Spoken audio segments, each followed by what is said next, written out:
candidate skill sets mandatorily need to match the skill sets required for a particular job. So both the interviewer and the candidate have a need. Okay, what are the influencing factors in an interview? First is the qualification, what educational qualification the candidate possesses. Second, of course, very important, is the personality. What do we understand by personality? The way we present ourselves. Right. And? The way we are dressed and in the way we behave. Absolutely. And? Body language? Body language is very important, yes. The attitude of the candidate and the way the candidate speaks also. So it's a combo.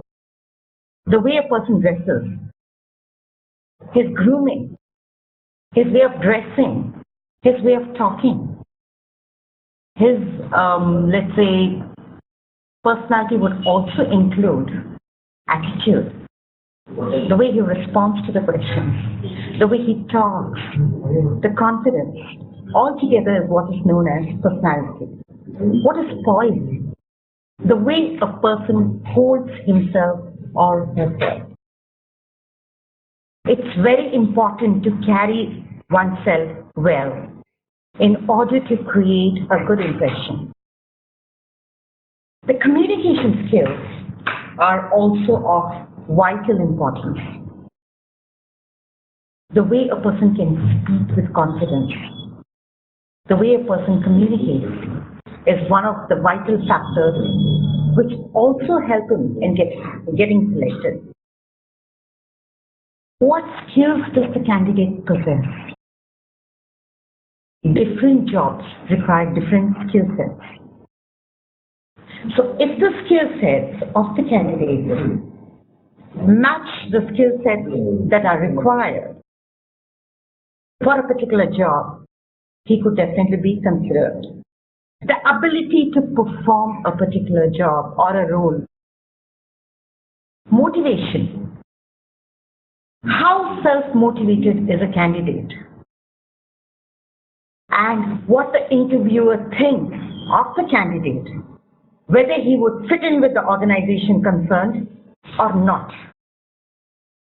So these are the influencing factors that help with the candidate getting selected or getting rejected. What are the stages of an interview? We were talking about the stages of an interview. The candidates definitely have some preparation to do before they attend an interview. Similarly, the interviewer also has a few things to do before conducting an interview. Now, once the interview begins, there's normally a greeting. There may or may not be a handshake, depending on whether the interviewer wants to shake hands or does not want to shake hands. Generally, the candidates are discouraged from voluntarily going ahead and extending their hand for a handshake. There's a little bit of introductory talk. The interviewer normally gives a little introduction about the company, about the job concerned. There's a discussion about the candidate's background, the candidate's education qualifications, work experience, if any, the skills that the candidate possesses, the interests of the candidate, could be hobbies, could be other interests, and the goal that the candidate has. There is discussion of the position, the role or the post that the candidate has applied for. And the interviewer judges and sees if the candidate can be a fit. The interviewer will give an explanation of the company and answer the candidate's questions. There are also steps involved once the interview is over.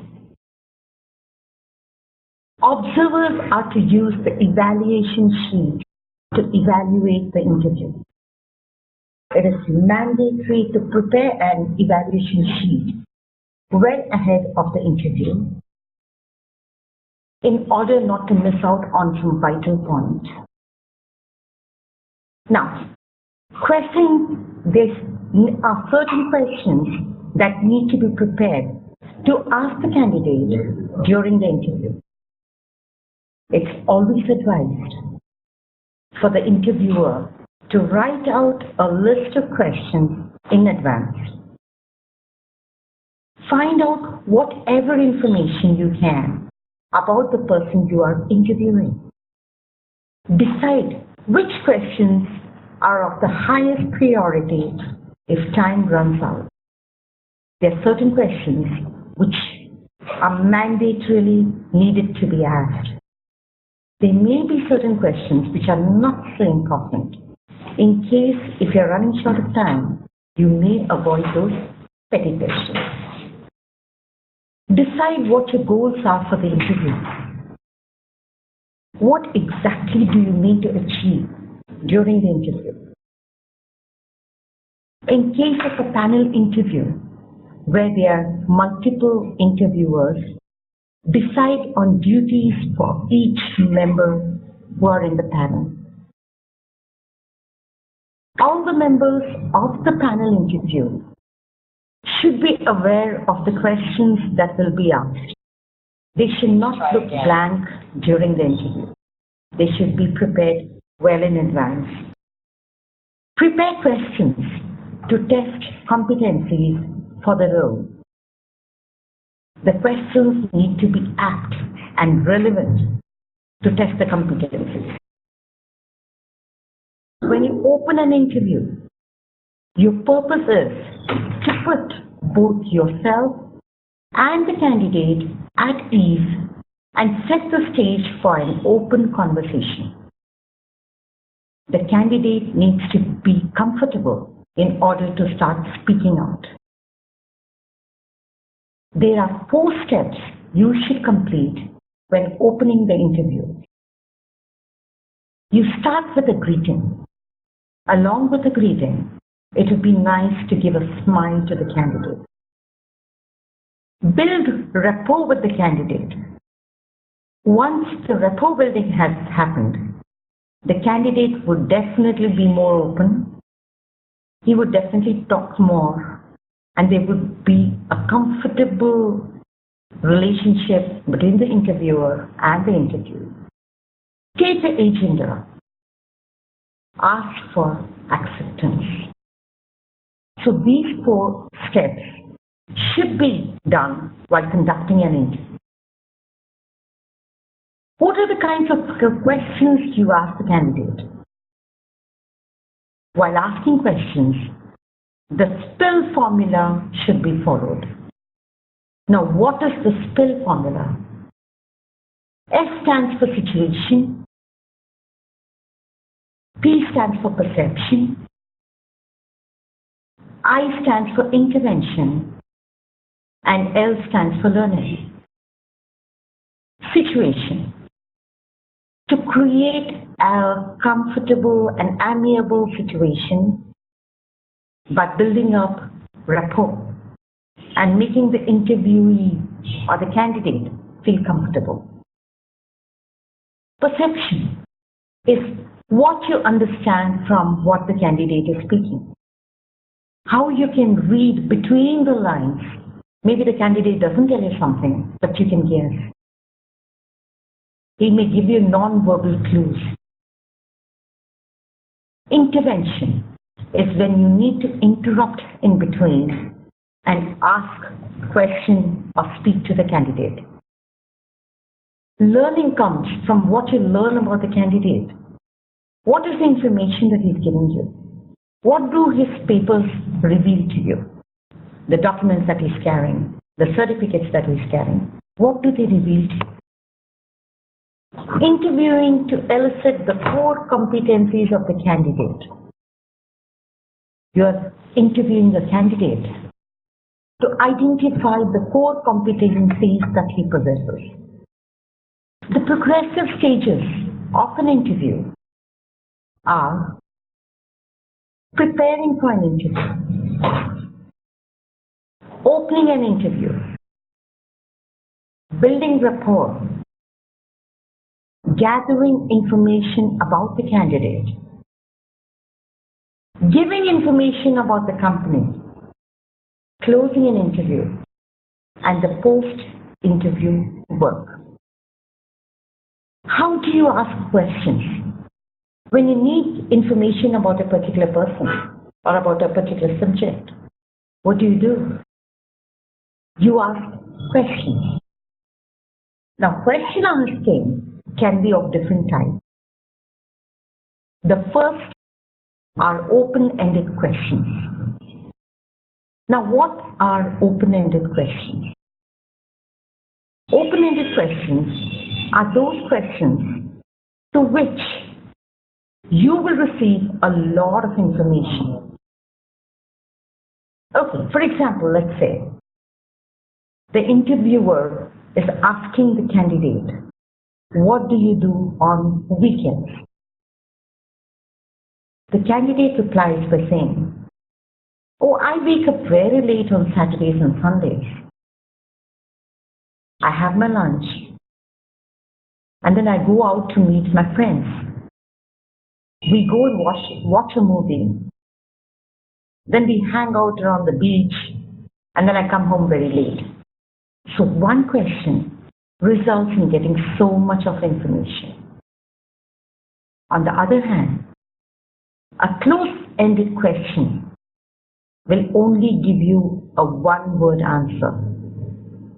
Could be yes or could be no. So you don't get much information. Factual questions are those questions where you need information or facts about the candidate.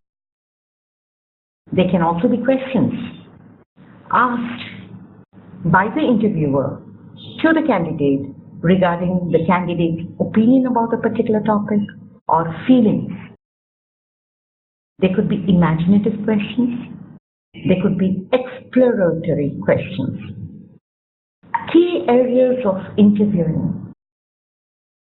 It's extremely important today to exhibit positive body language. If you look at the pie chart of communication, effective communication, 7% only goes into what is actually spoken or verbal.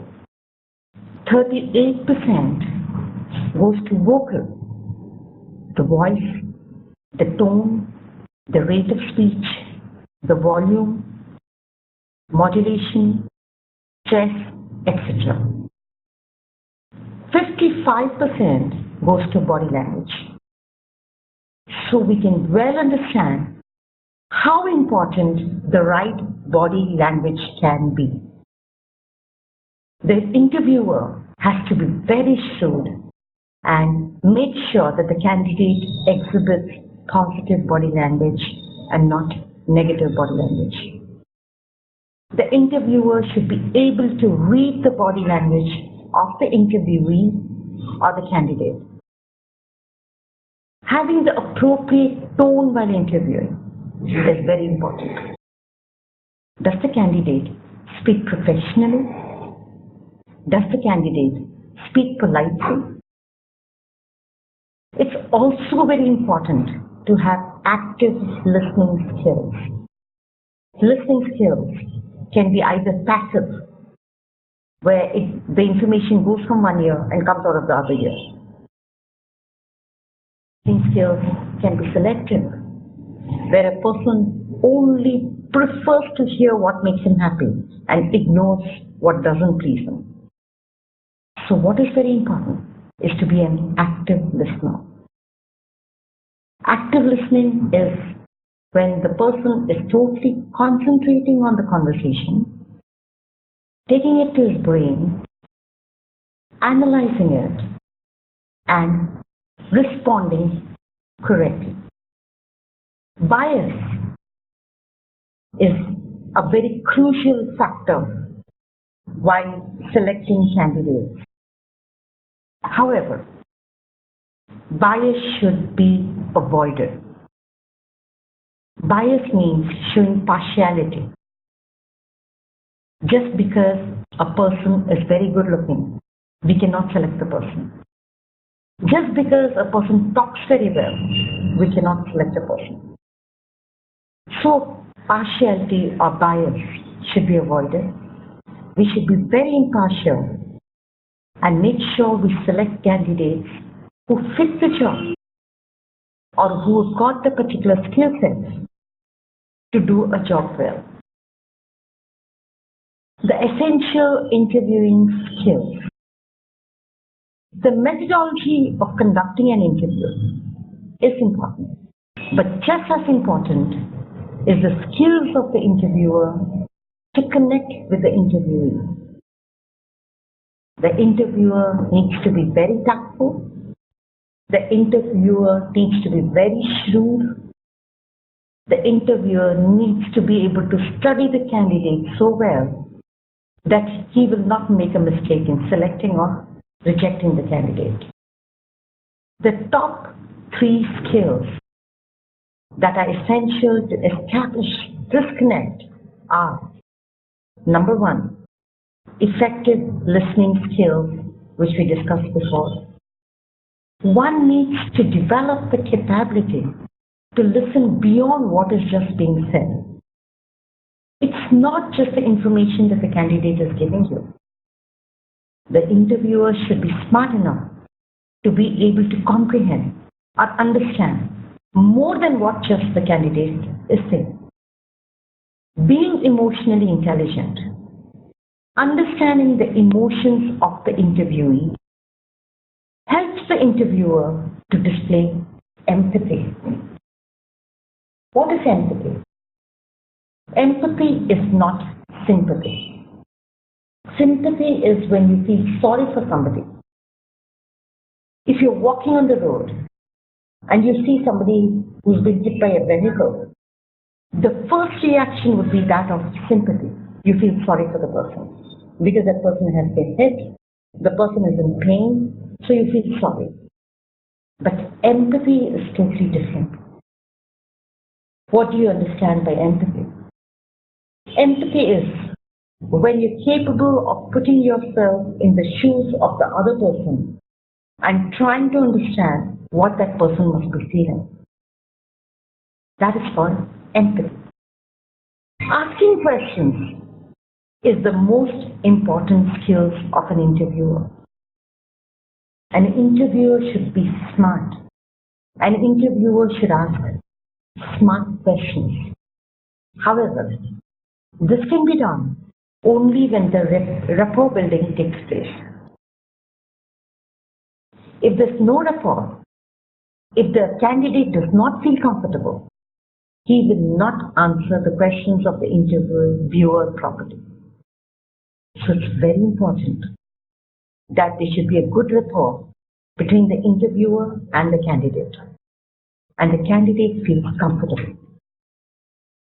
These questions are phrased critically and determine the efficacy of the answer received. Now, I would like to talk to you a little about body language more in detail. It's very important to note the body language as well as the manners and behavior of the candidate. Whether the room in which the interview is closed or open, the candidate necessarily has to knock on the door before entering. Once the interviewer gives permission to the candidate to enter the room, interviewer must notice whether the interviewee or the candidate is wishing him or not. It's also alright if the interviewer prefers to wish first or greet first. Please note that the shoulders should be straight. When the person walks in, his posture should be straight and his shoulders should not be slumping on any side. Straight shoulders and chin in the middle. The chin, when it goes down, displays lack of confidence. When the chin goes up, it displays overconfidence. So the chin should always be in the middle, along with the shoulders straight. When the candidate approaches the interviewer, there should be good eye contact between the interviewer and the candidate. It should also be noticed that if there is a lady interviewer along with a gentleman interviewer, the candidate is supposed to wish the lady interviewer first and then the gentleman. The candidate will not sit on a chair till he is told to by the interviewer. This could be a good point in judging him. If the interviewer points to a particular chair and tells the candidate to sit in that chair, the candidate is supposed to sit in that chair. However, if the interviewer does not point to any particular chair, the candidate is free to sit in any of the chairs, on any of the chairs. The files in the folders or bags that are carried by the candidate are not supposed to be kept on the table. The folders, the file, the bag, etc. The bag can be kept on the floor, but the folder or the file will necessarily be kept on the thighs of the candidate and not on the table. Nothing belonging to the candidate will be placed on the table. The files will be on the thighs and the bag on the floor. The candidate also should not be over-talking or under-talking. The candidate should be brief and crisp and concise when answering the questions of the interviewer. It should be observed whether the candidate maintains eye contact or not. Irrespective of whether there's one interviewer or two interviewers or three interviewers, irrespective of the number of interviewers, the candidate should maintain eye contact with all of them. When he's answering questions, he should be able to look at all the interviewers and not keep talking to the person who's asking the questions. It is very unnerving and it's very upsetting if the candidate talks to only one interviewer and ignores the others. That could be a big reason for getting rejected. Now, let us talk about handshakes. It is not expected that the candidate will extend his hand for a handshake. He will only shake hands with the interviewer if the interviewer initiates the handshake. Otherwise, the candidate will not offer his hand. Only when the interviewer extends his hand, the candidate is supposed to extend his hand and shake hands. Handshakes also have a little etiquette or a few rules to be followed. The duration of a handshake should never be more than 5 seconds. It can be 4, it can be 3, but not more than 5. The handshake should not be very crushing. Too much of pressure should not be put. The handshake should also not be a dead fish handshake or a very loose handshake. When the candidate is shaking hands with the interviewer, does he maintain eye contact? Does he have a nice, pleasant expression on his face? Maybe a smile? The handshake will be just once up and down and not sideways. In an interview, somebody who brings his papers, his certificates, his work experience certificates, anything related to the job, somebody who brings it loosely. By loosely, I mean somebody who's just carrying the papers without, putting them into a folder, a neat, impressive folder. properly filed. Somebody who doesn't do this could be a reason for rejection. It's not necessary, it's not mandatory, but it's expected that every candidate brings a folder, a nice, impressive, neat folder with all his papers neatly filed. It has also been observed that the interviewers may ask the candidate why that person wants to join that particular organization. Somebody who walks in for an interview and doesn't have any idea about the organization will not throw a good impression. However, if the candidate has done his homework well and he's got some idea, he's got some information about the organization, will always throw a good impression. So the interviewers normally expect that the candidate should know something about the organization that they are applying to. A person should be able to speak well. If you are the interviewer and you're asking questions to the candidate and the candidate is too shy to reply, the candidate doesn't have the confidence to reply properly, he will have very slim chances or very little chances of clearing the interview. The communication skills are very, very important.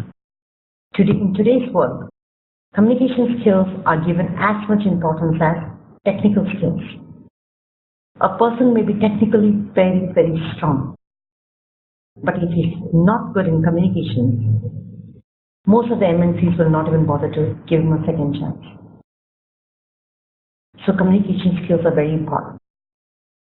When a candidate sits in front of the interviewers, it's very important to observe how he's sitting. Is he sitting right on the edge of the chair? Right on the edge where you feel scared, wondering whether he's going to fall off any moment.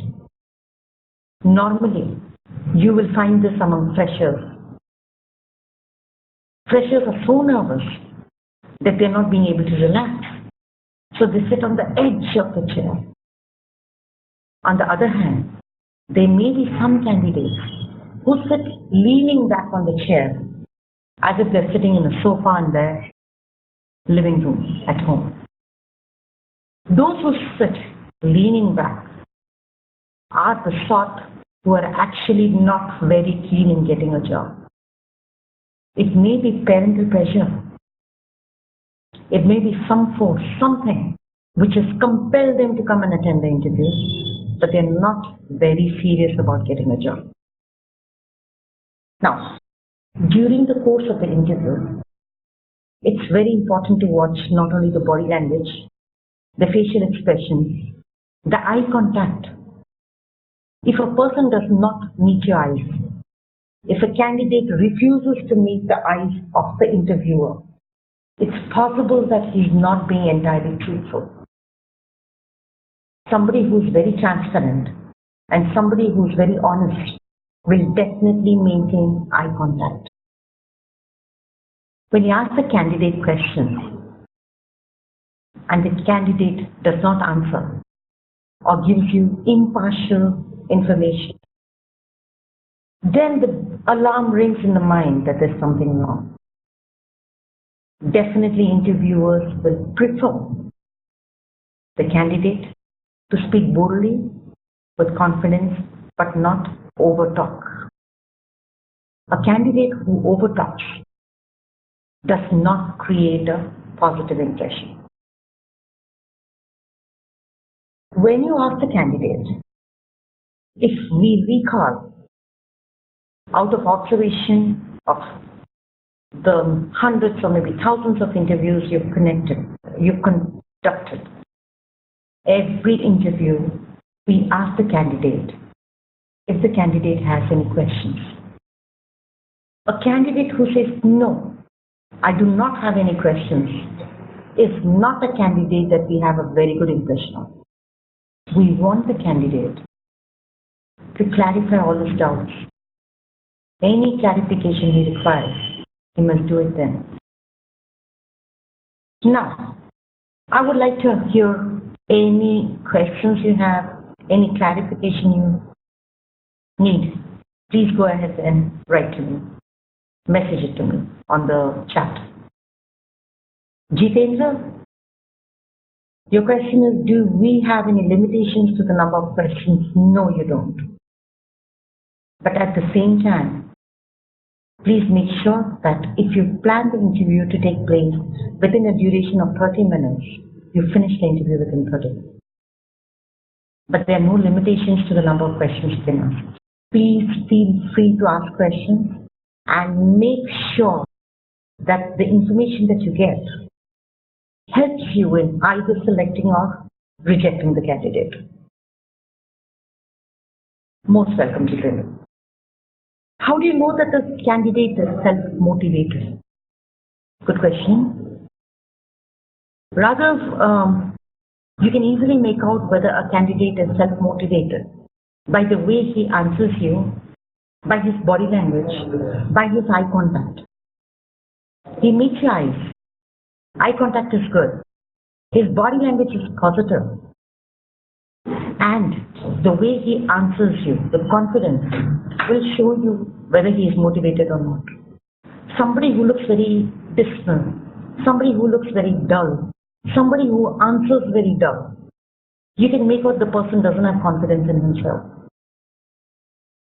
So by the way he talks, his tone, the way he replies to you, the way his body postures, his gestures, everything will tell you that whether he is self-motivated or not. You can also make out by the way he's dressed, rather. A person who is very serious about an interview and about getting selected will in advance, before the day of the interview, he will have selected the clothes that he wants to wear for the interview. He will have polished his shoes. He will have got a haircut. He will have all his papers in order. And the moment you ask him for a particular paper, he knows exactly where to take it out and give it to you, instead of searching for it. All this will tell you how serious he is about the job. It will give confidence to him too. When he knows he's dressed up well, when he knows that he can talk well, when his body language is good, positive, he can make out. Anybody else? That is, you can test him out by, asking him a particular question. Ask him, for example, Yamuna, for example, ask the candidate, tell him or her that there's a scenario in which the client is very irate, very upset, there's a major escalation, and you have a big hand in the escalation. What will you do? How will you handle the situation? Listen to what the candidate replies. You can make out. Saiju, the technical aspect and the communication of behavioral attitude is equally important today. So please don't give too much importance to the, let's say, the behavioral attitude, or don't give overt importance to the technical attitude. Give them both equal importance, because in today's world, they are both equally important. Communication skills and technical skills are equally important today. Previously, people were giving more importance to the technical skills. However, times have changed, and now we give equal importance to the communication skills as well as to the technical skills. Any other questions? Definitely, it's possible to evaluate technical qualities in an interview of 30 minutes or so. However, you would agree that in a personal interview, for the technical part of it, you always have a different round. But in a personal interview, it's more to judge the skill set of a candidate. The technical round is always a separate round. You could definitely ask questions if you want to judge the technical qualities. You could ask one or two questions, two or three questions. That's fine. But normally the personal interview round is held to check the skill set. That depends on your convenience, Rigel. If you want the technical round to be totally differently structured, well and good. It'll give you more insight about the technical knowledge that a candidate possesses. Then you could have the personal interview round in a different, maybe before the technical round or after. You could have the technical round, you could have the personal interview, which could be in a different timing or different, it could be before or after the technical round. But you can definitely structure it differently. Once you want to know the technical skills that the person possesses. You want to know it in detail. Then I would suggest that you should have it differently structured. If the job does not require so much of technical skills, then probably you could, combine it with the personal interview. You always need to prepare the questions in advance. Please remember that. Never conduct an interview where you're not prepared. You always have to be prepared with the questions. Not only you. If there's anybody else with you, maybe there are 2 interviewers, 3 interviewers, all of you should do it in advance. And like you said, if you do it in advance, if it's a well-planned program, then 30 minutes should be adequate for you to judge the technical and the communication skills. However, if the job requires that a person should be technically very, very sound, then you can have a separate round for the technical skills. Thank you all. I will now be ending the session. Thank you so much, and I hope we meet for a session again very soon. Thank you, take care, and a very good evening to all of you.